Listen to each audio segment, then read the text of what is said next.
The following presentation is a gift from the team at Streamline Publishing, publishers of Fine Art Connoisseur, Plein Air Magazine, and weekly newsletters Fine Art Today, Realism Today, Plein Air Today, and American Watercolor, and events, the Plein Air Convention and the Figurative Art Convention. We offer over 400 different art instruction tutorials and ultra high-quality video by the world's leading artists. If you like what you see, help us support our artists and our team with your purchase. Each video aired has a special discount code for today only in the comments section with a link to the video offered. And to see everything we do, or if you want to receive notice of new releases, new products, and new events for artists, simply click the other link, which says, "See everything we do." Thank you.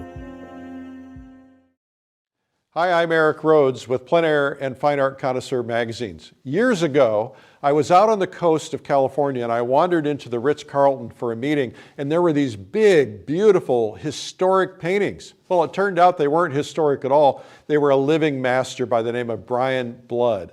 I got to know Brian, and later, many years later, we got to do this video. He is a master, and you're going to love his studio painting secrets.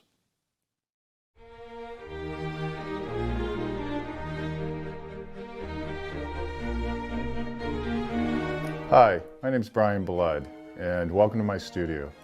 Today, what I'd like to do is show you the process that I use when I take my field studies inside and produce a larger scale painting in the studio here.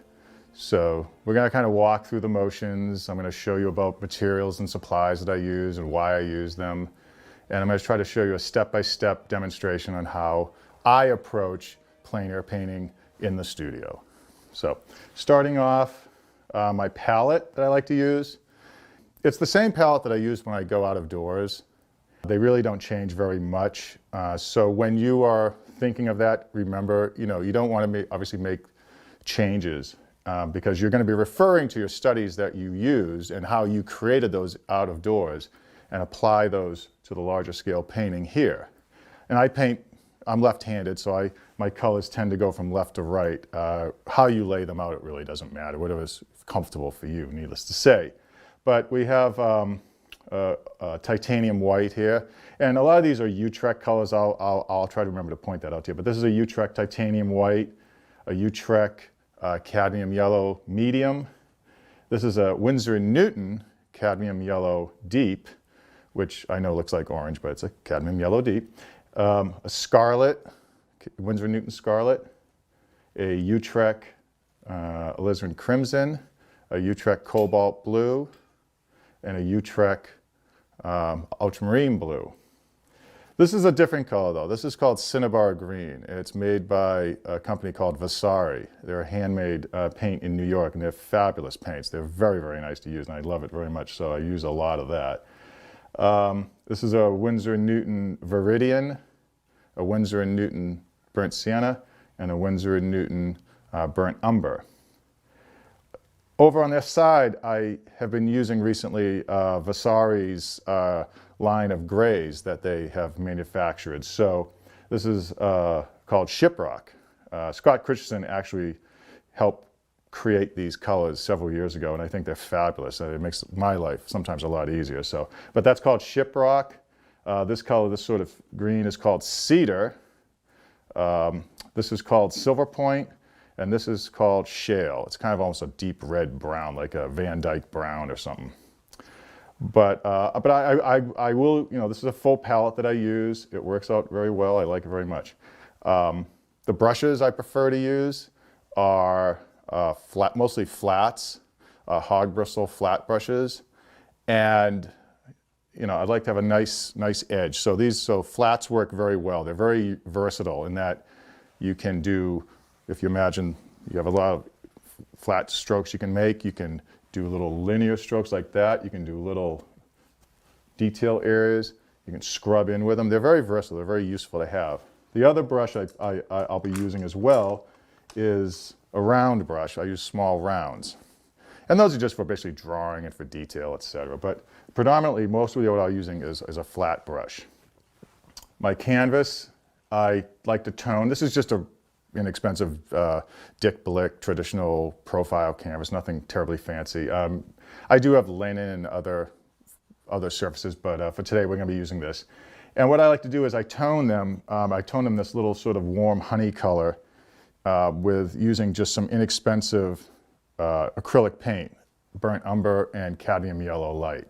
And you mix a little soup up with that, take a throwaway brush, take one of these cheap throwaway brushes you can buy at Home Depot, and you just sort of brush it all over the surface, a nice generous application of paint, wipe it down with a paper towel, and then just sort of dust it to get a little bit more of an even appearance on that, and let that set up.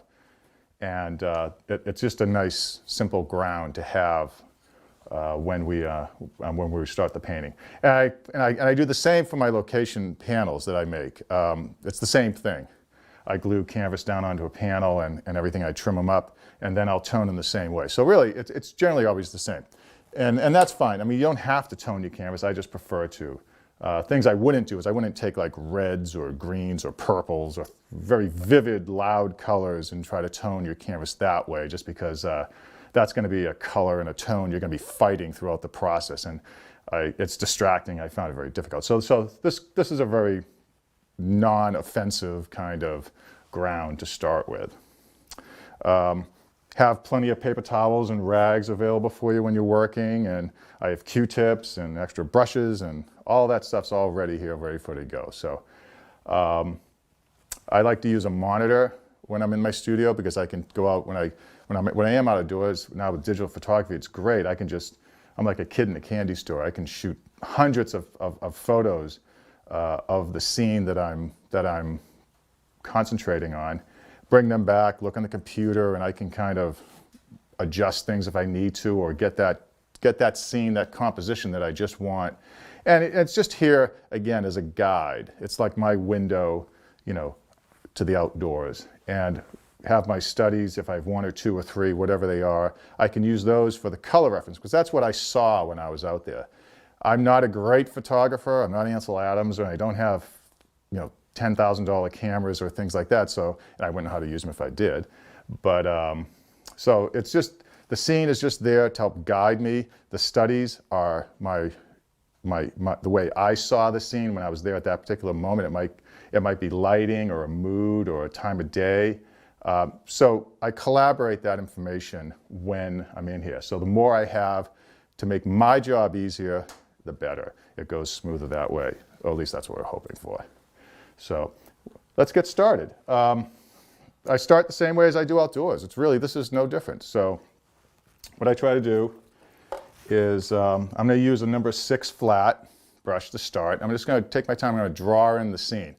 What I've done on my TV screen and on my board here to help sort of plot key areas is I've just sort of gridded it in halves. In other words, I found the center line going across in a vertical, and I've sort of done the same, and that just gets me focused on the composition and alignment when I'm drawing in. So I'll take a number 6 flat, and I'm going to use some burnt umber, just lightly draw in my composition. The burnt umber is good because, again, it's just basically a good dark tone to draw with, and I want to keep it sort of dry, but yet I want to be able to use it like I would a pencil or something like that I can design this without really causing any kind of mud or anything when I go to mix the color. So you want the consistency not to be stiff. Some of these paints are stiff. The Winsor & Newton especially, because they are English paint, they are a little stiffer. I don't use Liquin or linseed oil or any of those thinners to thin the paint down. I just use the Gamsol solvent as a vehicle to sort of dilute and thin the paint down. But you don't want it to get like watercolor or anything like that. You don't want it to be too runny. You want it to be a movable product, but not soupy, if that's even a word. So anyways, we're going to just kind of start off now. So I'm looking at my composition here on the screen, and the first thing I look for is what lines up vertically and horizontally. So across this side right here, I'm looking across the cove. This is, I forgot to mention, this is actually in Point Lobos. This is Bluefish Cove in Point Lobos. Any of you that have never been to Point Lobos, I would strongly urge you to buy some plane tickets to come out to Monterey and to see Point Lobos. It's probably one of the most breathtaking spots on the planet. It's a painter's playground, if you will. There's this endless subject matter to paint and to explore. But this is Bluefish Cove. And anyway, so when I say looking across, I'm referring to obviously across the water plane here. But what I want to do is just use this vertical line, and we're just going to come down, and there's a rock that lines right up right there. And I just want to sort of establish approximately where that's going to fall in the picture plane, because that's sort of an alignment point. We're just going to kind of lightly sketch it in and follow the contour of the land coming up the cove. I'm going to paint through the trees right now. I'm going to pretend the trees aren't there. So I want to get the alignment behind the trees to start. But it's just a quickie little thing. And we're just going to kind of, there's part of the cove that comes up.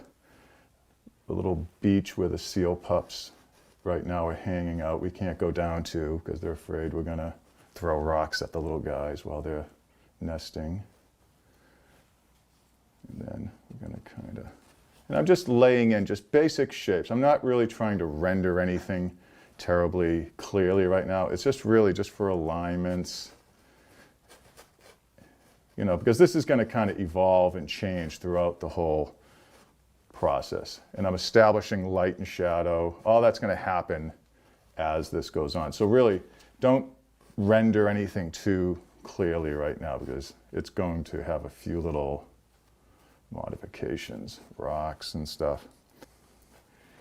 And we're just going to keep drawing things off. One thing leads to another. So when you start at one point, we start to make comparisons. So right down here, the land is going to come in like that. Right across up through here. There's going to be some rock coming up through here.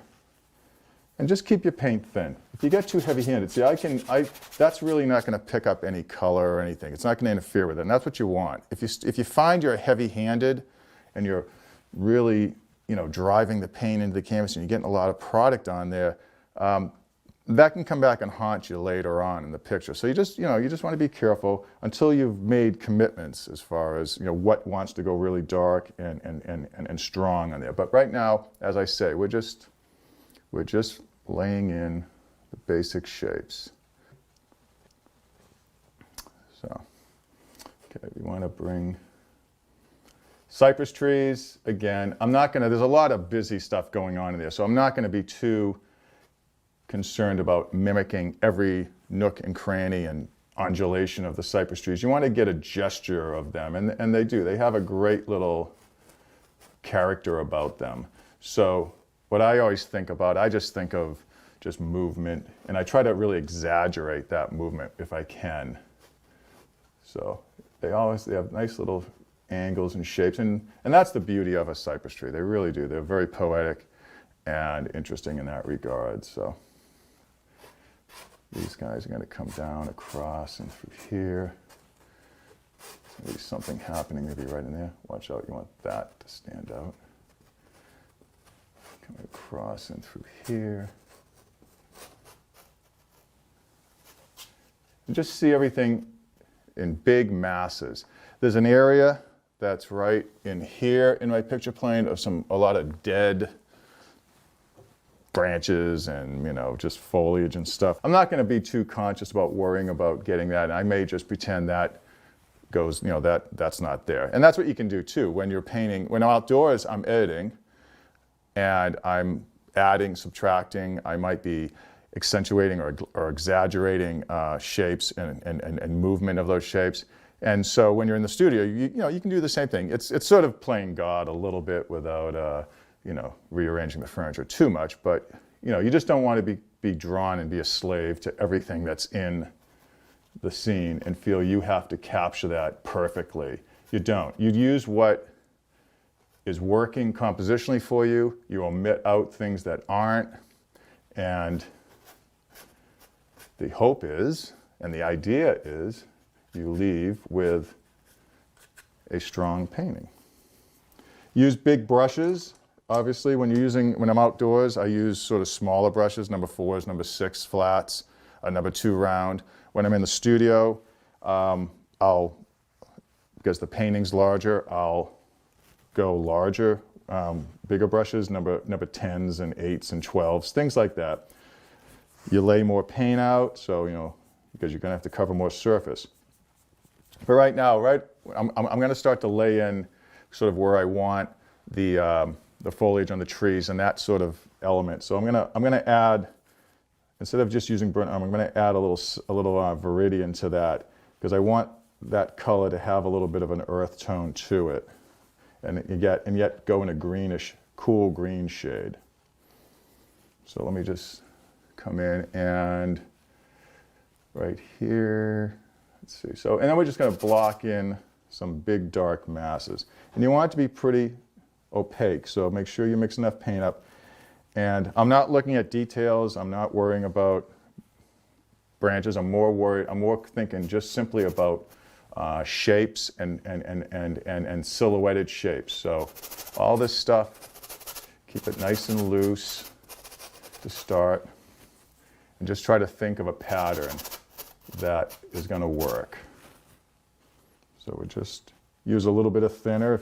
Again, don't be afraid to use thinner to help make the paint move around easier, and just draw with it, and just keep everything loose and simple.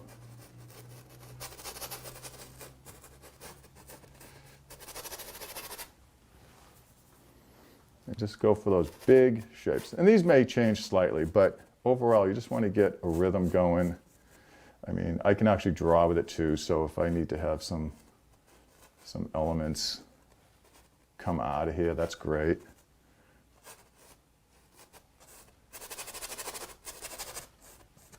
But nice and loose, and find your drawing. Once you have the main part of the drawing down, you slow down a little and you can start to make modifications and things like that. But right now we're just establishing sort of the gesture of everything.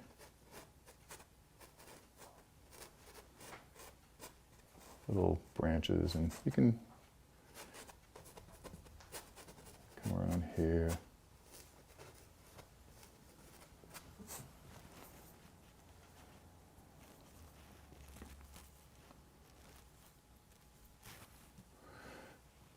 Moving around, again, we just sort of think of your edges and I like using the side of the brush like this and just sort of find some interesting shapes and forms and everything.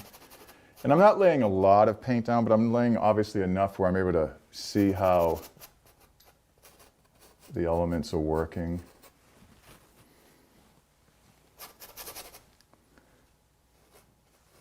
And slowly but surely, we get something that hopefully starts looking like a tree.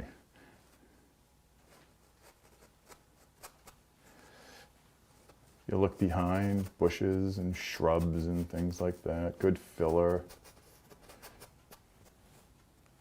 Don't worry about all this stuff behind here. That's going to get probably blocked up with other things. There's some nice little tree coming over here.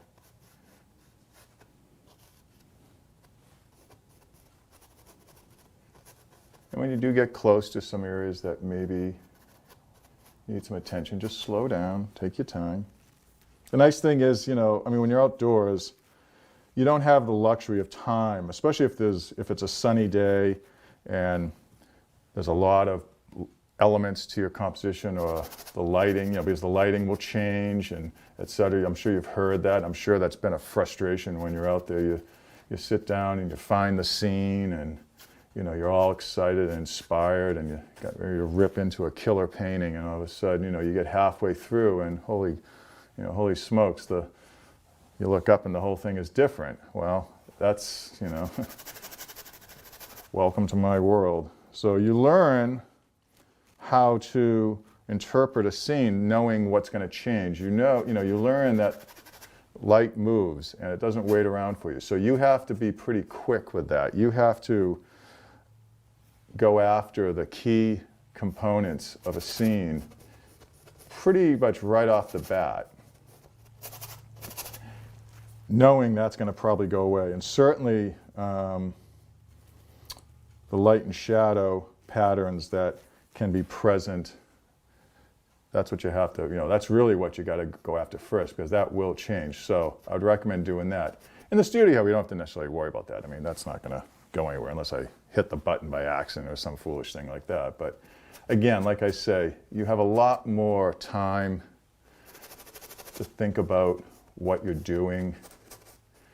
And I just like keeping everything really simple and loose, and just let this whole thing evolve. So again, we're just moving around, building up these edges, and I'm just looking at the gesture and the movement in here, and that's what I like. And I'm only using these two colors right now because that's all I need right now.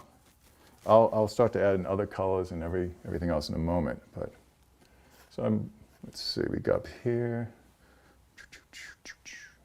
Okay, don't want to get too lost though. That's coming along here, that's fine. There's going to be a big shrub in here. This is some big scrub grass, so let's block in that. So I'm just going after masses.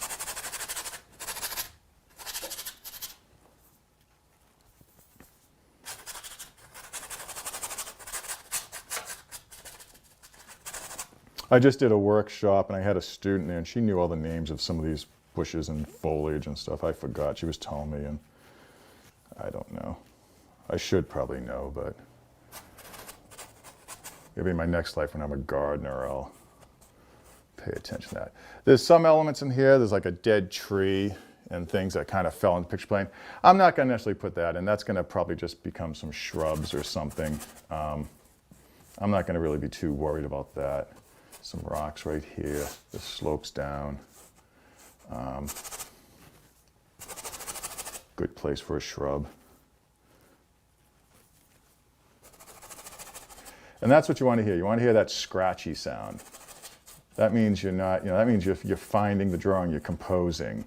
If you're, if you're quiet and careful, your painting's going to look stiff. Try to be a little more spontaneous and a little more loose with things. So just let this all get blocked in.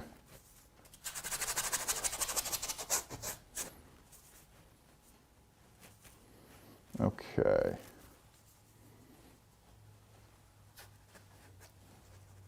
And that's, depending on how complex your subject is, will dictate too how much drawing you need to do.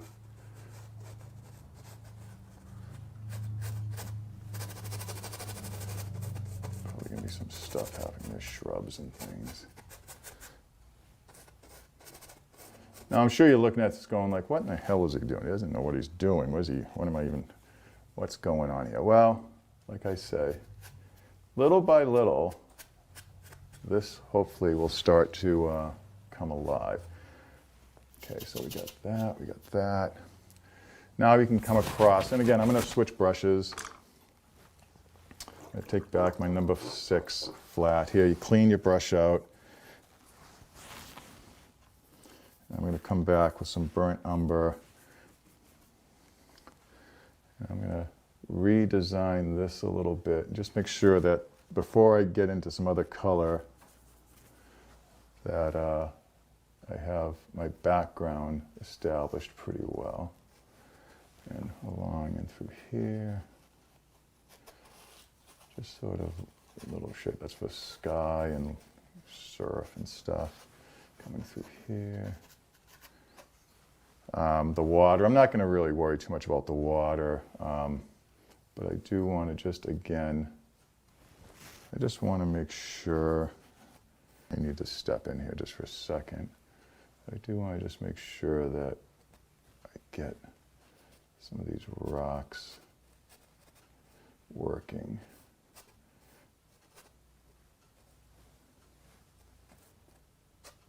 Some reflections that come down.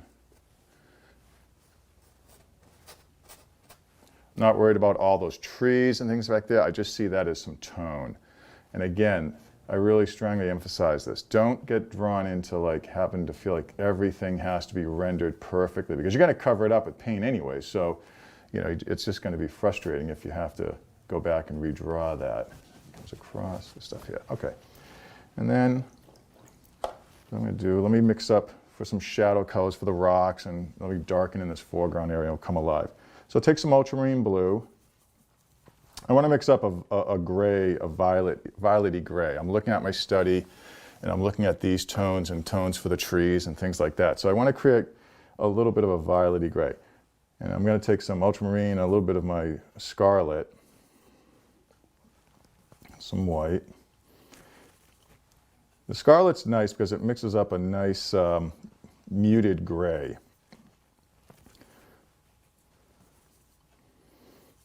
Well, violet, and then I'm going to take a little cadmium yellow deep, and that'll gray that down. That'll warm that up pretty nicely. I take a little bit of the cadmium yellow deep, add that in, and that'll dull the gray down a little bit. It'll warm it up rather than dull it. So that's a good color to probably throw in for the rock. I always just kind of make a little note in an area where I can start to compare, because I don't want to necessarily paint the whole thing and go, I don't like that color, I'm going to change it. So be efficient with your time. Make little color splotches, react to that, and decide, do I need to make it a little lighter, a little darker, warmer, cooler? Those are always questions I'm always asking myself unconsciously while I'm out working and I'm in here. So that's sort of the dance that we do while we're in here, is we try to decide temperatures and values. Once you have that, I might even take a little bit of burnt sienna and add that in. Once we have that color, okay, then you can, you know, we'll say that's the color, and now we can kind of, you know, now you can proceed with blocking in the shape. Remember what you use to mix the color is helpful, obviously, so you don't forget, but let's just add that in. And again, just loosely laid in. I try to hold my brush, when I'm drawing, hold your brush back in the furrow like this. I wouldn't recommend, you know, when I'm writing a letter about my paintings, I might use my pencil like this. But brushes are meant to be held back. They're balanced, so you can get a lot of mobility and things with them. So learn to keep the brush in the back of the furrow. You have a lot more range of motion when you hold it this way as opposed to this way. This is good for a little more technical, tighter areas. This is the proper way to perhaps hold it for more fluid and rhythmic and movement. Make sure you mix up enough paint. And just go around the picture plane and and to get a little bit of thinner, just add a dab and maybe tap my rag that I have just so it doesn't get too soupy. And then we're just going to come around. There's another rock over here. Maybe there's, let's see, this guy over here. And he's actually a little bit lighter. I saw in my picture and I remember being out there and I did see a little green, a little viridian in that. I'm not quite sure why that was, but it was there, which was interesting, I thought. So I'm going to add just a touch of some viridian into that and try to just see if I can get that look. And you see it there as well. You see that there is a little bit of a lighter hue present. So maybe throw that in, maybe even up here too. And think of your shapes, try to create them, you know, try to create nice, interesting lines depicting some of these shapes. You can throw a little in the rock here too.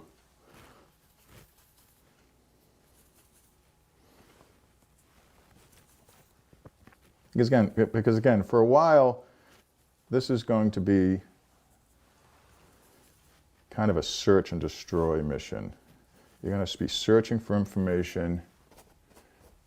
There we go. I don't know if you can see that, but that has a nice little temperature about it that can be very appealing.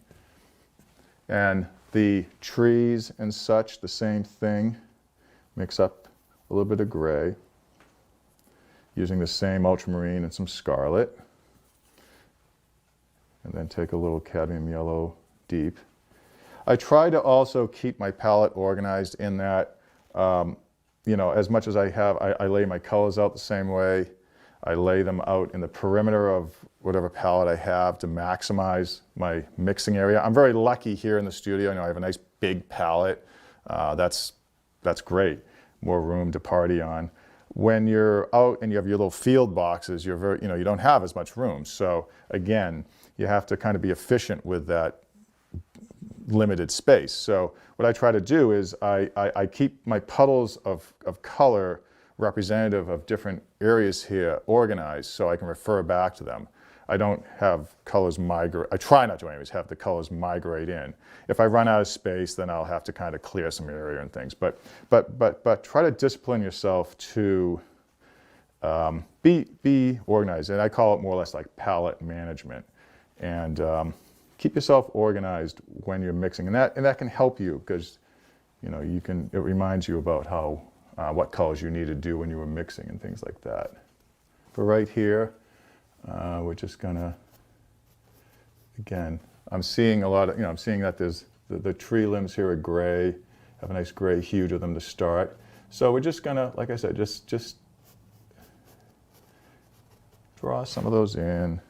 You can add a little more orange if you want to warm up a little bit. There's another one down here and here. And just keep it nice, a nice little sort of loose, organic shape. And during the course of the painting process, I'll be, you can be adding in more foliage and limbs and stuff. But right now, let's just get these guys in.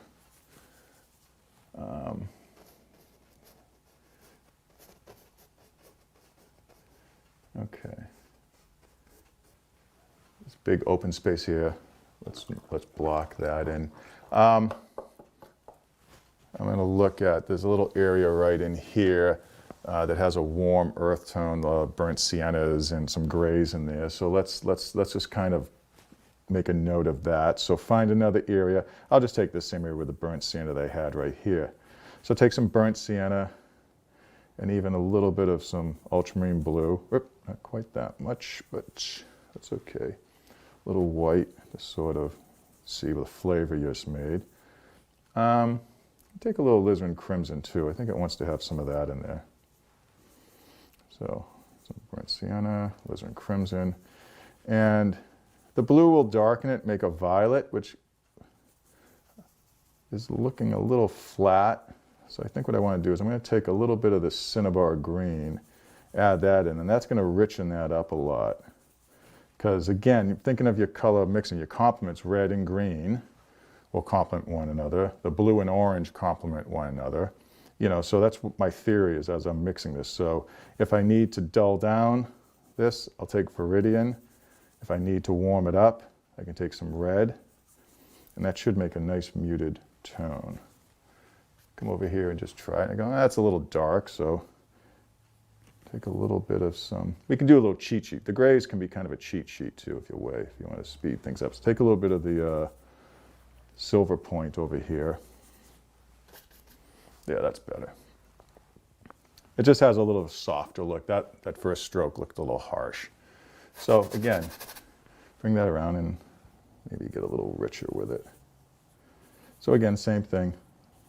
Little cinnabar, alizarin crimson.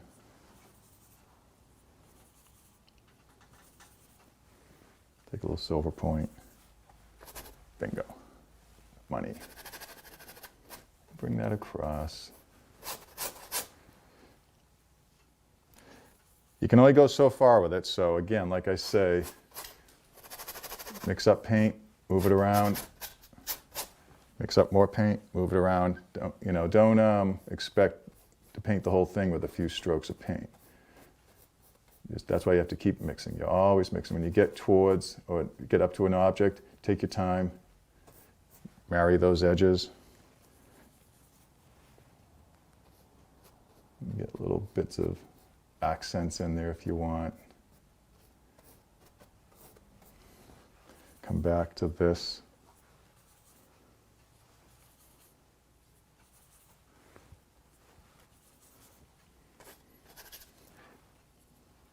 You can have little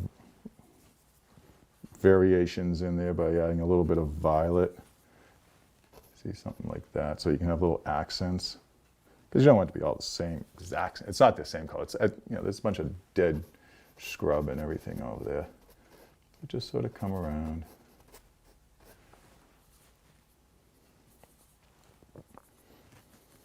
And once I get this part done, well, not done, but established, we'll get on the other part. Because I like to move around the picture plane. I'm not, not one specific area is going to get done before another. They all, in theory, you want the whole painting to come along together. So I don't try to finish or render too tightly any one specific area. So that's why I'm always moving around. My eye is just rotating around and looking at different elements and different areas and trying to create interest. And you do this outside too. I mean, when I'm outdoors, it's the same exact principle.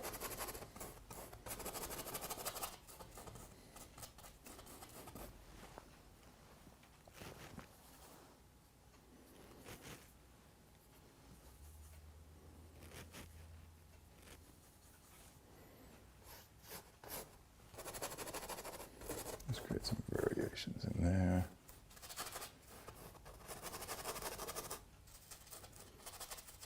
The highlights on these shrubs, just paint around them, let the underpainting of the canvas act right now as a lighter value. So you get a little extra bang for your buck out of it.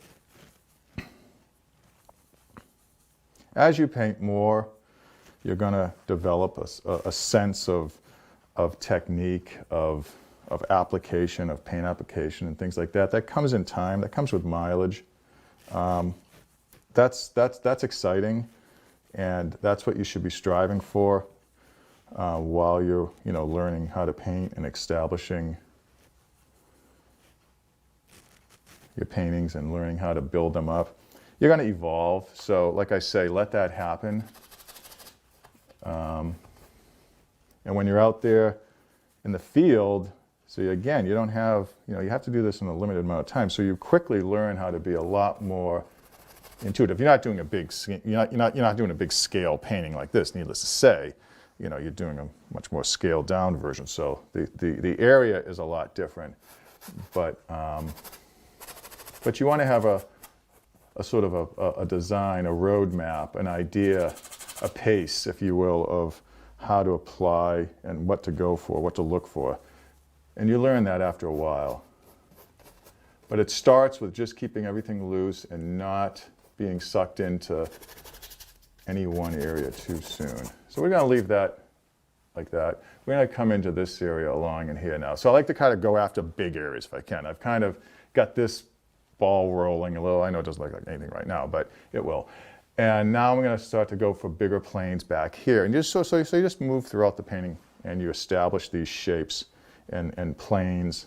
And then I can start comparing, because until I can get the main elements, this is a main element like 1, 2, 3, 4, and the sky would be, say, 5 basic areas and to establish. Then I can start to compare value ranges, temperatures, edges, etc. And so you really have to get everything going first before that's possible. Keep your brushes clean. Some people like using multiple brushes. I mean, I see people, they have 5 or 6, 7, 8, 10 brushes in their hands. It's fine, whatever works. I use 1 or 2 at a time and try to just make sure I keep them clean. I'm going to mix up like a violet. I'm going to take a little alizarin crimson and ultramarine blue.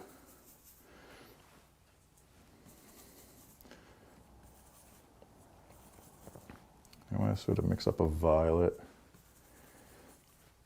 And I want it to be, because again, I'm looking in here. Now, there was a nice light that was happening, and that's what I think part of it was I was drawn to. And so I want to create a muted, warm gray, if you will. And I want to sort of drape this background in that a little bit. So you mix up a violet, alizarin crimson, and ultramarine blue, and then use its complement, this cadmium yellow, and you'll get a nice sort of dull but exciting violet. And let's just You find a little area like that, and you go, geez, that looks just like that, doesn't it? Yeah, well, that's what grays will do. So warm that up just a little bit. Maybe we can get a little warmer with that.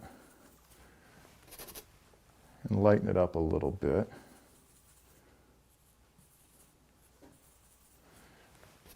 Yeah, that's good. Okay, let's do that. And then I'm just going to I'm going to look at the trees. There's about 50 million trees there. I have no desire to want to go after individuals. So I see them as a bulk shape, as masses. Again, don't look at the leaves and limbs. See it as a big shadow pattern plane. And just block that in. There can be also the shadows coming down the rocks. I mean, all that stuff. Just for right now, imagine that is all just tone, especially right in this area. Just let that sort of melt together a little bit. We'll have that come through here a little bit. And just so it all just sort of goes away and creates a tonal area that you can later come into and make some sense of. Over here, the same thing. And maybe this is the shadow side of that. It gets a little dry, get a little more paint on your, a little more thinner rather on your brush. You can actually, sort of, don't want to get, that got a little soupy, I didn't want to. And then just sort of scrub this in, pull it up. Some kind of shadows there, sort of fall across there. Maybe something happening in there, top of that. And you can, you can add little moments, little gullies and stuff. Get rid of the burnt umber under drawing if you want. There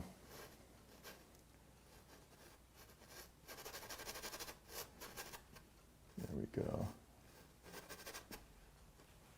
And through here, I'm looking into this area, and all that gibberish, and you just, oh God, I don't know what to do with that. So let's just get some gray in there for right now, and hopefully, we can sort of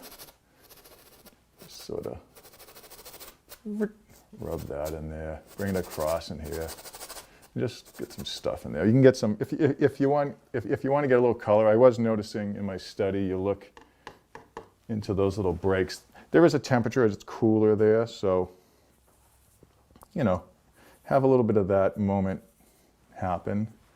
I think that can be exciting and should be there because, again, that'll be a little temperature change in there. Something like that, that's fine. Just, again, just bring little moments of that throughout here. That can also sort of offset some of the limbs.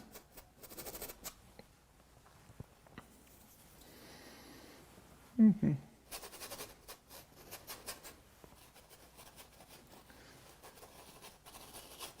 Just think of a nice, just loose, undulated kind of treatment of the trees.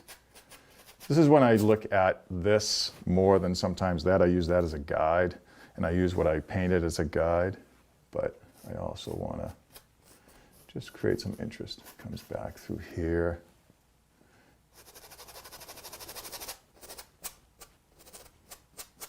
Just so you can keep things loose.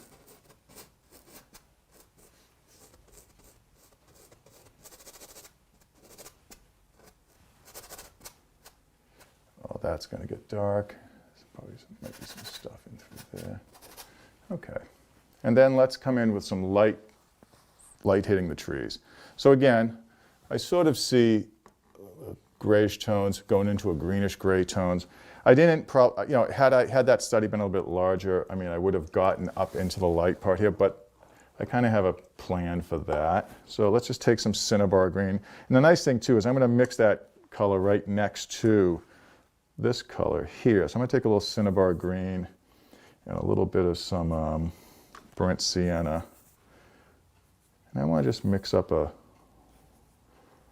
warm but light green. Take a little bit of the cedar color too, my little cheat sheet of grays that Scott Christensen was so kind to let me use. Makes my life a lot easier. And A little burnt sienna. And again, find an area and you go, that's a little dark. I want that brighter. I want it to feel like light. So come over and take some of your cadmium yellow deep. And let's try that. See if that will work better. A little bit of thinner. That's a little better. It can still go a little brighter, a little warmer. It doesn't have to be full strength. It doesn't have to be the intense bright color you want, because you can build up to that. You can add that. As long as you know what the formula was that you want to use, you can always lighten that up a little bit. But it's important to get close. Some people like to go for the middle value.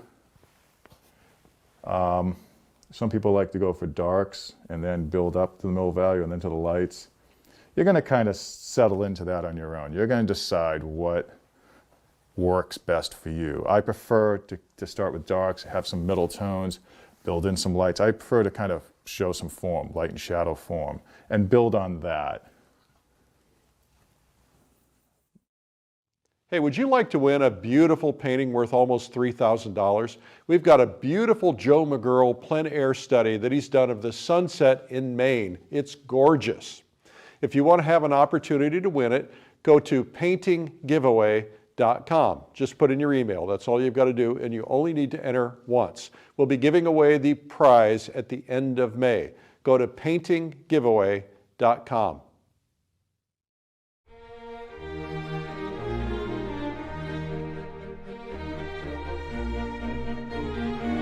Hi, my name is Brian Blood, and welcome to my studio.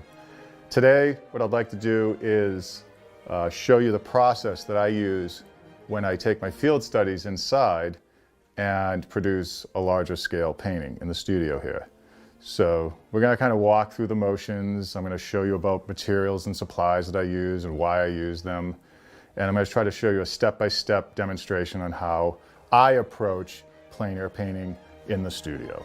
I wanted to just show you how to simplify things down, how to use photo reference in your studies to create a larger scale studio painting. These paintings, like I say, each time you do this, you get a little more savvy or a little more quicker with it. But the nice thing is that you're able to kind of take your time and explore and experiment and practice. And that's what I encourage you to do. I encourage you to, go out of doors, train your eye to see information firsthand from nature and explore those opportunities and experiment out there. But also take that knowledge that you acquire and you're learning when you're out there, when you're observing, come back into the studio and and write notes or have your studies here, have good photo reference, and you can collaborate all that information and hopefully create something that you're happy with and that works and you're proud of. And that's the journey in plein air painting, really. I mean, it doesn't get any better than that.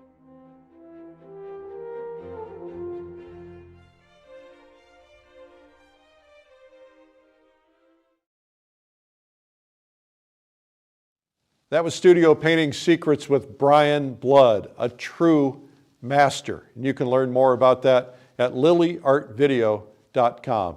Now let's get to know Brian a little bit.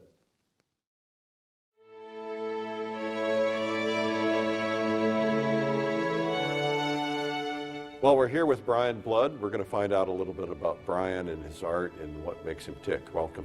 Thanks. I'm glad to be here. How long have you been doing this?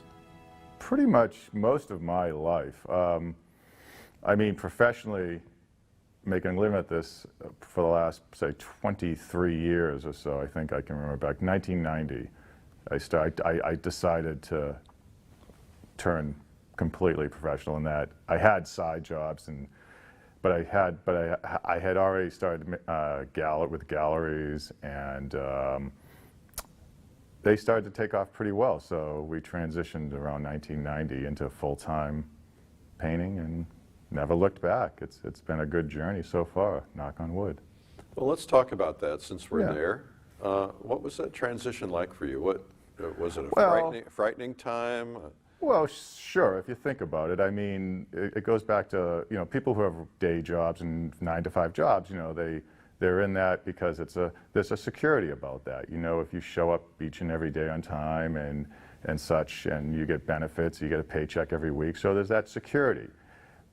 Choosing to kind of break away from that on your own certainly is, at the start, would be a very scary thing. And I had to decide, well, you know, one, it was nice I was young, so I didn't need a lot of money, so to speak, to start. I could live pretty modestly, so the pressures weren't so great.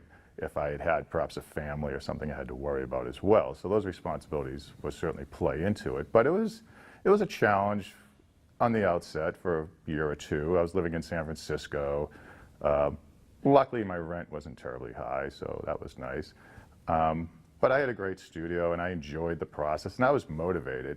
And like I said, I had the good fortune to have a few galleries already under my belt that were working for me pretty well, and I was making sales. So I saw a revenue stream established pretty well, and it was up to me then to continue that process. So like I say, you know, at some point I just kind of got sick and tired of, I was a house painter. I used to hang off the side of the buildings downtown in San Francisco and paint buildings, and which was kind of cool because I was rappelling around. It's like a window wash. I would rappel down, you know, a 300-foot building and do work on them and scare secretaries, because I could be like Spider-Man. I would jump around from window to window and stuff doing work. But at the same time, you know, you got paid peanuts for doing that. And the other guys never really understood, you know, why, what do you want to be an artist for? You'll never make any money at that. You know, they wanted me to stay there. But anyways, long story short, I didn't see a longevity of the future of doing that.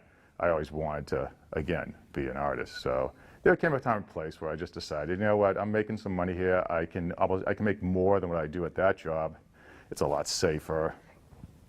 And yeah, I just decided, let's take a chance. If I could always, you know, you can always, at those days, I didn't have any fear of not being able to get a job if I did fall on my face or something like that, you know, with the career. But I made the transition. You know, I had to create work and keep the galleries going, but like I said, the public responded. It was a very satisfying, and lo and behold, year after year, it kept just continuing and mushrooming, and got me here to, you know, today, to where I am now. So I have no regrets. So if you had to, for the people who are viewing this who might be considering making that leap, trying to figure out how to get out of what they're doing now so that they can go paint full time, Right. assuming that they've got the skill sets and so on, what would you do differently versus what you did then? Well, it's not so much what I would do differently, because I think the advice I could give people would be, you know, it's a business. If you have a talent or a desire and you're motivated, that's the key to it. Luck plays into it a lot, meeting the right people, but also networking and meeting the right people. So you have to be kind of, you have to wear, as I say, you have to wear a lot of hats at the beginning especially. You'll have to be an artist, you'll have to be a businessman, you have to be a promoter, you have to be a secretary, you have to be a bookkeeper. I mean, all these little jobs you discover that are important because they all tie into the overall picture that you're creating, the overall career path. So you have to go to openings and go schmooze with people and collectors and get your face kind of out there. Be prepared for opportunities if they arise, in that if you do end up with gallery people, or you do get selected in the competitions and you want to go out and go to the openings and stuff, you know, have your sort of bio or your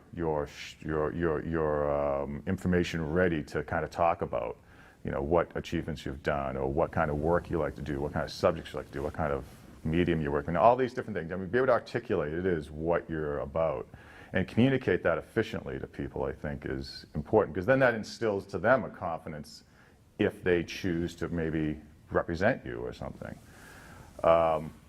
Be confident in your ability, you know, not having this overwhelming ego, but yet you have to have one, but also having confidence in your ability and your work and believe in it and convey that to people. I think that's very important because if you're going to go into business with people, they want to feel confident that we're going to be in this together and be successful.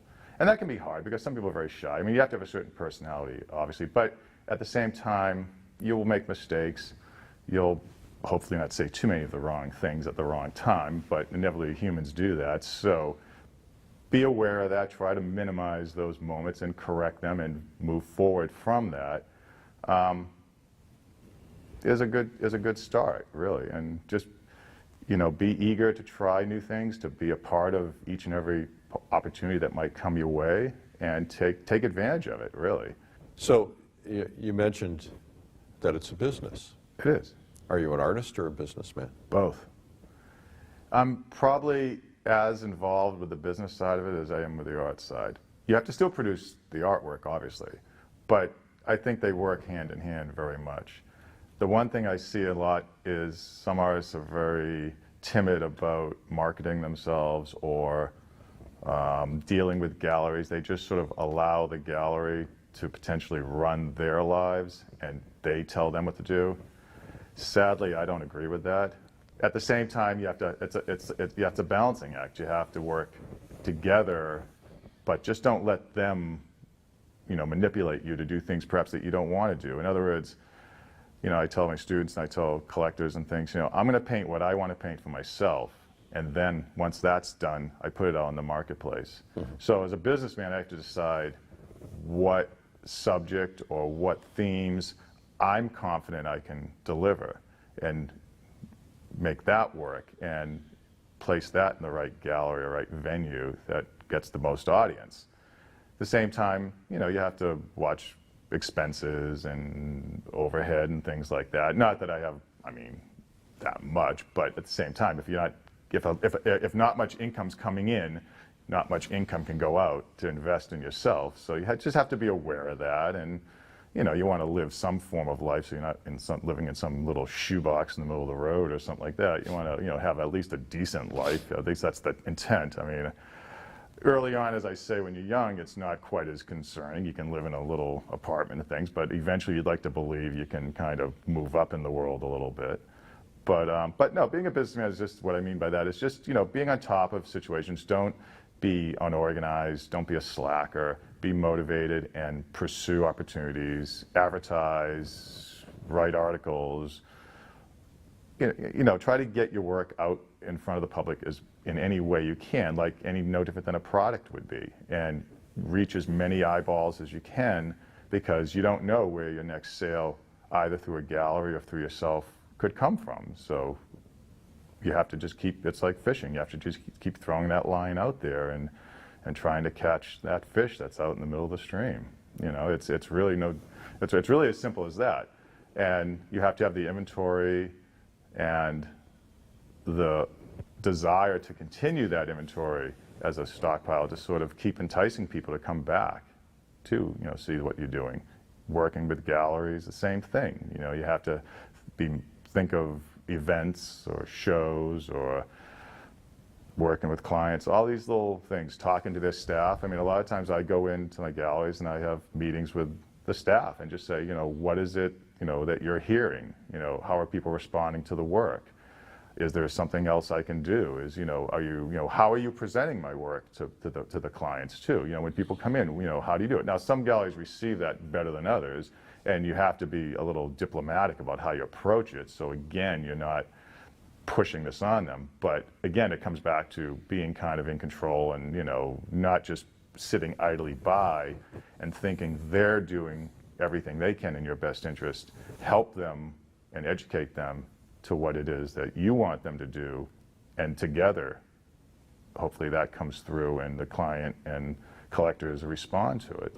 Tell me about the journey to get here. You discovered art that you were really excited about it. At what age?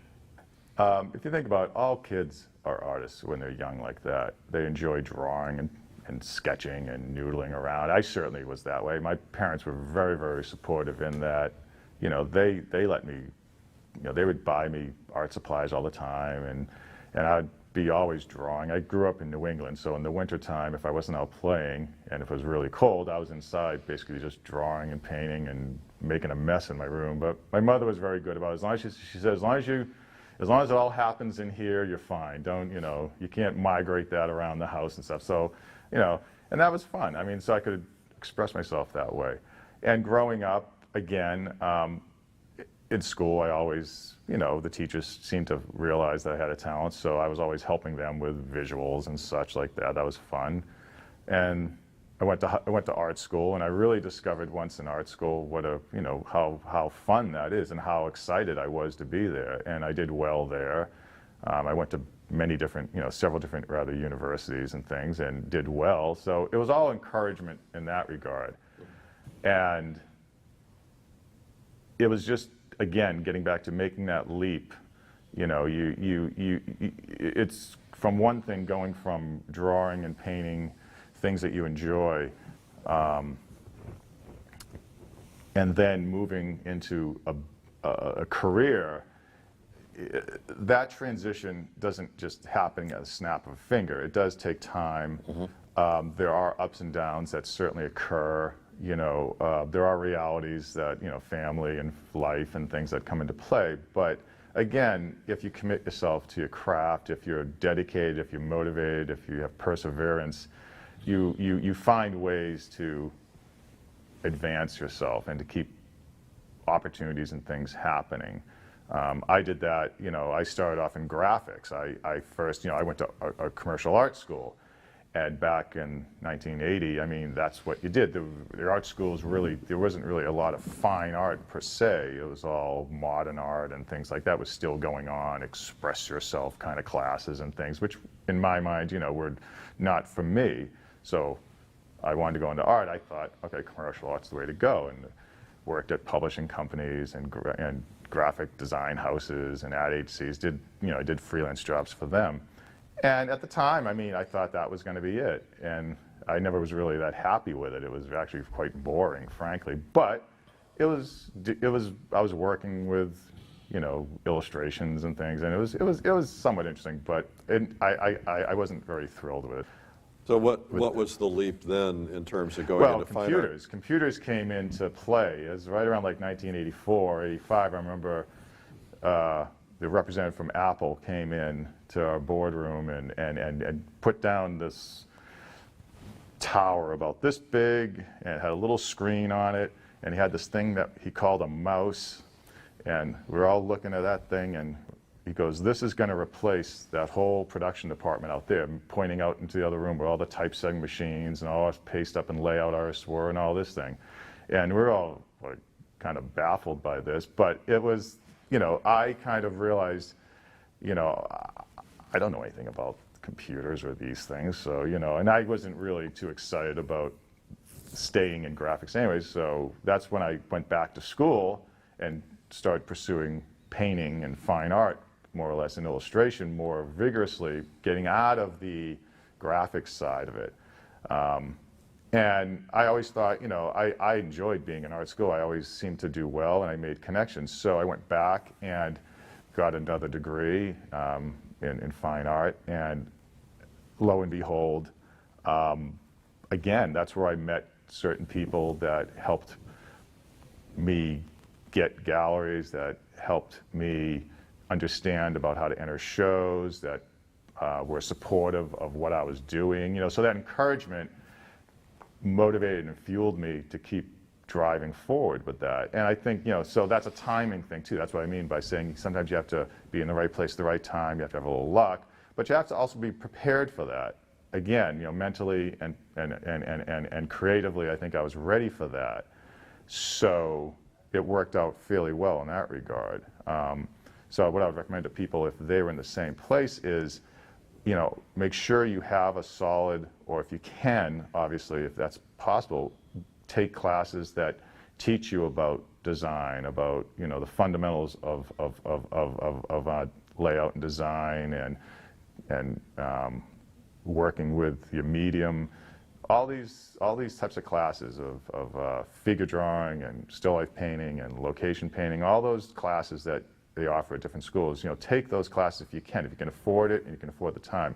All that seasoning is going to come back and reward you because it builds confidence in when you do want to go back up, because you have those tools. It's like the tools in your toolbox.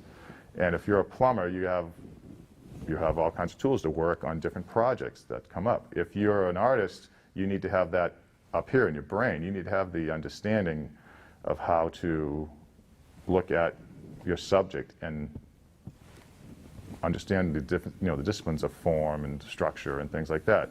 School does that. So, and you also meet people, and that's what I mean. You also can make contacts there.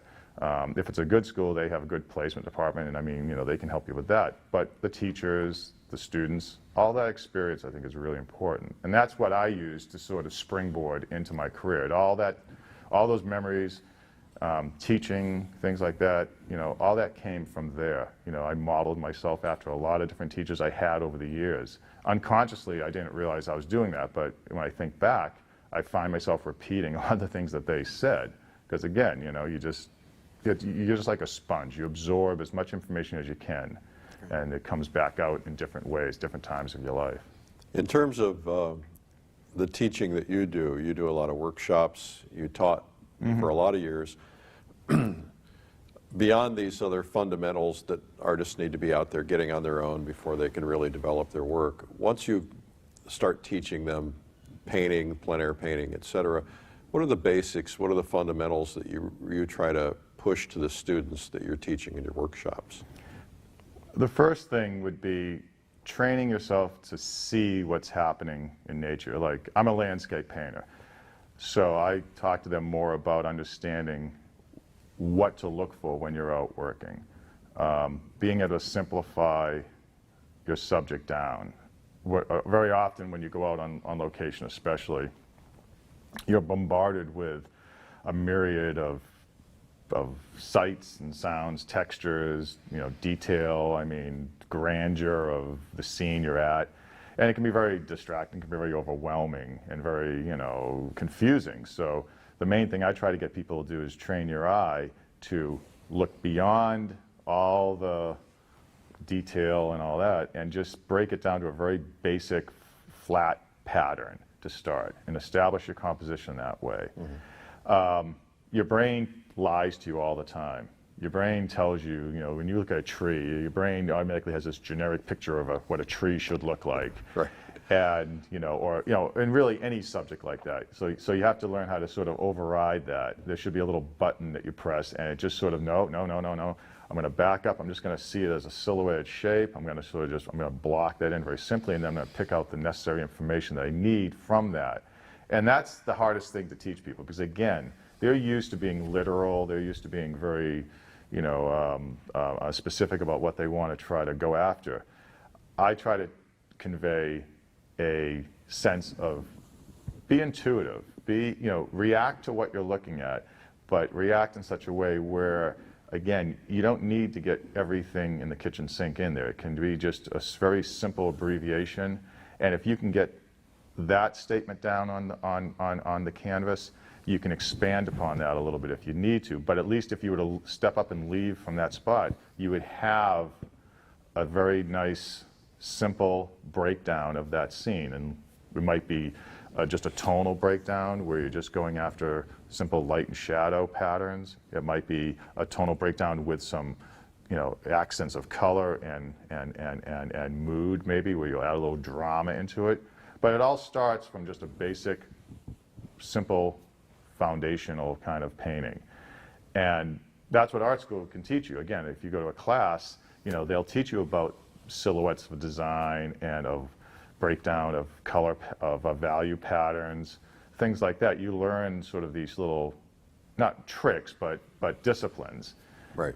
And that's the hardest thing I find when I'm conveying to people, because they want to, and then and so you learn the process, and then the medium is the other issue. But that's a learned process. Learning how to paint using the paint takes time and practice. But most people can learn that. Now, color theory and things like that's a little bit more complex and a little more cerebral. So that requires a little bit more of a study. But the actual action mixing and using paint just requires, again, time and practice. And I try to convey that into them too, that, you know, it doesn't happen overnight.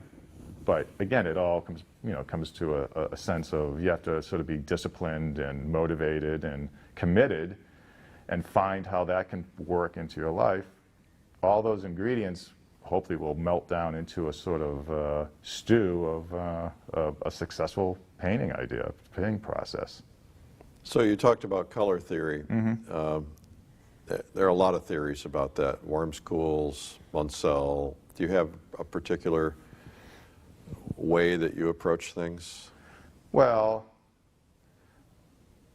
I mean, color theory to me, you know, there's many different layers to it, but I try to keep things as simple as I can. I'm not the brightest, you know, bulb in the box here, so I don't want to I'm not going to be writing any, you know, encyclopedias about color or anything like that, getting into, you know, wavelengths and things like that. But basically learning how to mute your colors down.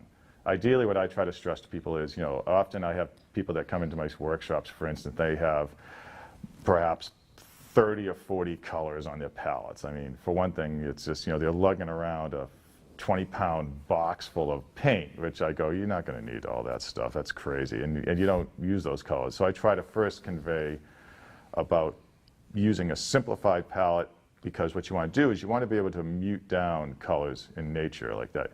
And they have black on their palettes or things like that. And I go, throw that away. I don't use black on my paints or anything like that. So I try to convey how to use complementary and split complementary color schemes to sort of implement that into my paintings in nature. Because really, if you look at it, to show form and to break structures down, to interpret scenes, all you really need is a primary palette, and then have some secondary colors to use to complement the primary palette. If you can work with that, you'll be fine.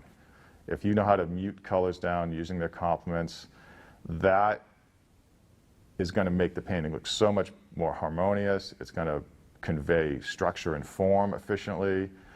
You're going to have a harmonized painting. If you start entering, you know, if you start using your whole art store as your palette, it's really, you're just fighting an uphill battle. So I think that's a maturity for painters.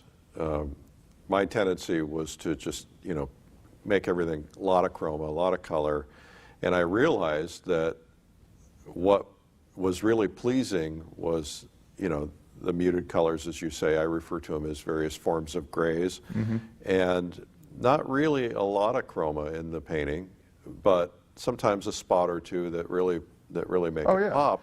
But if you study most of the great painters, not all of them, but even Sorolla to a great degree. I was at the Sorolla show recently, and you know, there's a lot of gray and then some spots that just pop. Some highlights, some accents, some punch colors. Yeah. Well, it's true. I mean, and good paintings certainly can be vibrant and can have a lot of intensity to them. There's no doubt about it. And I think when you're starting out, that's what you're going after. I think over time, you're right. You start developing an awareness and a sensitivity to nuance in color and subtlety that is a trick. And that's hard, because that's an area that, you know, takes time to sort of see and to understand. And then the design part of it, again, if you had good design classes, or if you had a background where, you know, you were aware of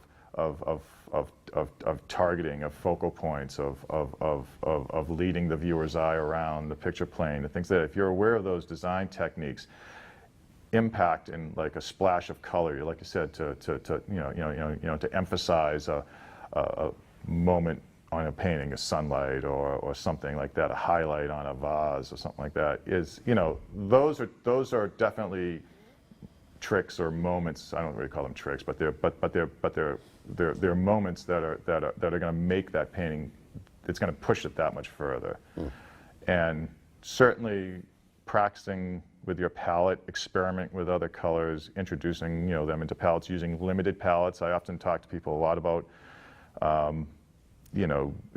try using just a limited palette. Try taking, because really all you need is a red, yellow, and a blue. And that could be burnt sienna, yellow ochred, and could be a Payne's gray even. I hate to say it, but even Payne's gray in a limited palette can be very efficient. Or you could use like an Indotherium blue and a cadmium red and sap green and burnt umber. All those muted tones can create wonderful arrays and wonderful palettes that can be used to convey information. So don't just be held fast to one palette. Practice using various colors, but that doesn't mean then you bring them all together into one humongous palette and expect to create a great painting. It's just going to create confusion. So, like I say, less is more. A smaller but organized and efficient palette will always yield you, I think, a better result. It's less, you'll have less problems mixing. Your colors will be probably more harmonious and more pleasing and more interesting, and you'll hopefully get better results over time. Well, and you also get more harmony.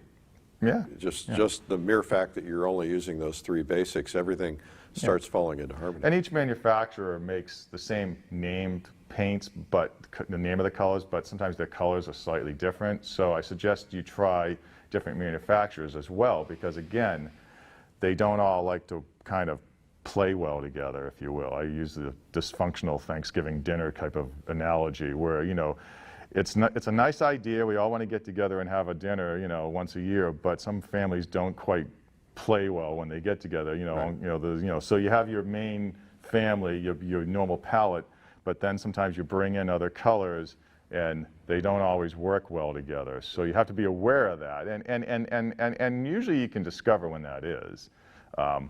But it's important, like I said, to be willing to experiment, to explore, try new products, try new paints, try new surfaces, try new, makers of brushes, things like that, because everybody's different and they receive that differently.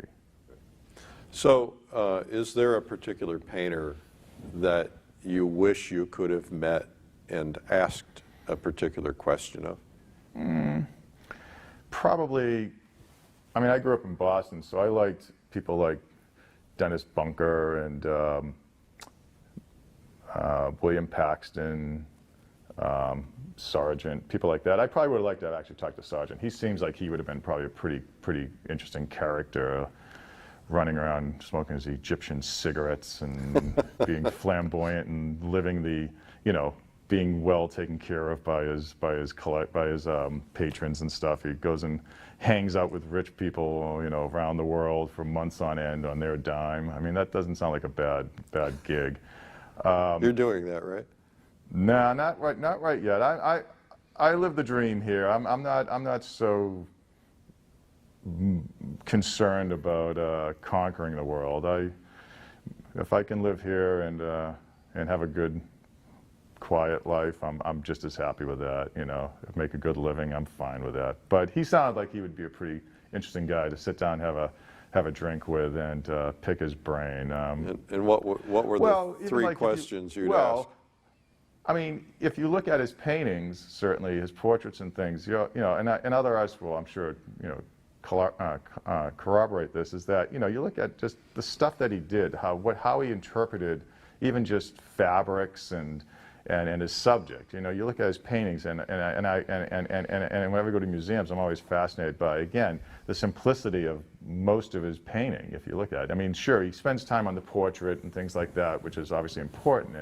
And when I was studying years ago in Boston, we did site-sized drawings, and I spent months and months on plaster cast drawings, and we would have figures, and we didn't even get a chance to even use paint for the first couple of years. And and he sort of came from that discipline as well. And he was obviously far better than I was at it, needless to say. But the fact is, he was I think a master at balancing out, capturing, a likeness, an expression, a personality in his subjects. Some of which I'm sure he was not exactly in love with doing, but he did it because it was part of the necessity of his lifestyle at that time, and it perpetuated. So, but he would have to focus on that. But then, he would have these wonderful stages, if you will, with the background, the couches, and the flowing gowns, and these wonderful, almost like still lifes, you know, that he would have to paint. But he made them look effortless. And I remember I was in Boston. I went years ago.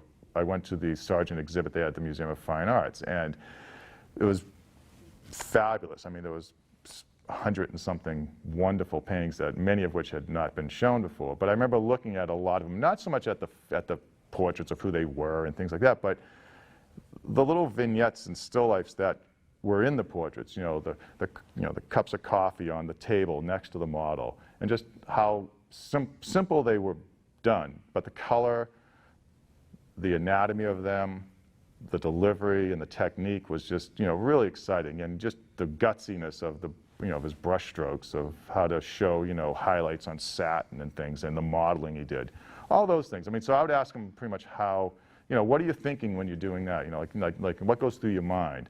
And I have no doubt he would come up with some, you know, grand answer, and then probably second it with some little snide remark about how Mrs. Gardner was, you know, barking at him for this or that. Or, you know, I remember reading how he just he did some scenes in a waterfall, like he had to go camp out by a waterfall for, you know, a number of weeks or something to paint these damn pictures for Mrs. Gardner because, you know, she wanted to do a show for him or something, and he hated mushrooms were growing in his boots, and the tent kept getting flooded, you know, because the waterfall would, you know, overrun the camp. And so I just imagine, you know, he would have probably some good stories to tell, but that's probably who, I guess, Sargent would be probably one of my favorites.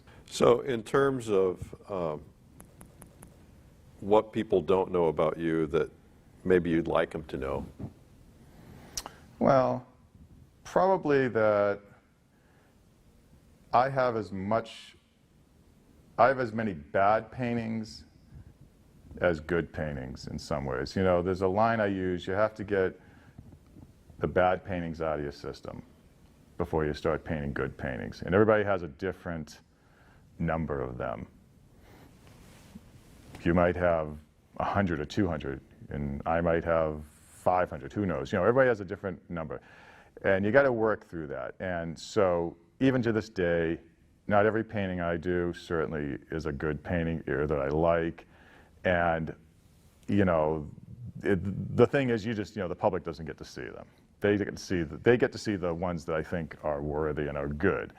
But if I could convey that everybody, and no matter how good you are, has good days and have bad days. So if you're, you know, not doing so hot one day and you're painting and you're feeling a little kind of down, that's not an uncommon thing. So don't be discouraged by that. It's wake up the next day, pull yourself up with your bootstraps, and just try it again. And don't repeat perhaps the same error you made the day before. But, you know, so not every day is a fabulous walk in the park where it's, you know, you're ode to joy kind of dancing around and just, you know, life is great and grand and beautiful. That's not to say that I'm miserable. I'm not at all. I'm very blessed and very fortunate, but we're all human, and it's your attitude and your motivation and your love for what you do that moves you on each day. And I think that's the message I would probably give to everybody. Just keep stabbing away at it, because it does happen. If it happened to me, I mean, I was not a great or a good artist when I started. I don't think I'm a great or good artist now, but the fact is, I had to work at it. And it, you know, very few people have I ever met in my life that were just so talented they could just, you know, scribble something and it's great. It took time, and that's the message. You have to just, it's a long journey. This is today, tomorrow's another part of it. You just keep going forward with it, and hopefully you're happy, and that's really all you can do. This was great. Thank you. Good. That was Studio Painting Secrets with Brian Blood, and you can learn more about that at lilyartvideo.com. I'm Eric Rhodes. Thanks for watching, and keep pushing yourself.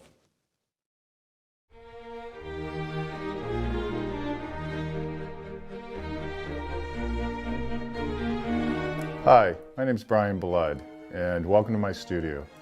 Today, what I'd like to do is show you the process that I use when I take my field studies inside and produce a larger scale painting in the studio here. So we're going to kind of walk through the motions. I'm going to show you about materials and supplies that I use and why I use them. And I'm going to try to show you a step-by-step demonstration on how I approach plein air painting in the studio. So I wanted to just show you how to simplify things down, how to use photo reference in your studies to create a larger scale studio painting. These paintings, like I say, each time you do this, you get a little more savvy or a little more quicker with it. But the nice thing is that you're able to kind of take your time and explore and experiment and practice. And that's what I encourage you to do. I encourage you to, go out of doors, train your eye to see information firsthand from nature and explore those opportunities and experiment out there.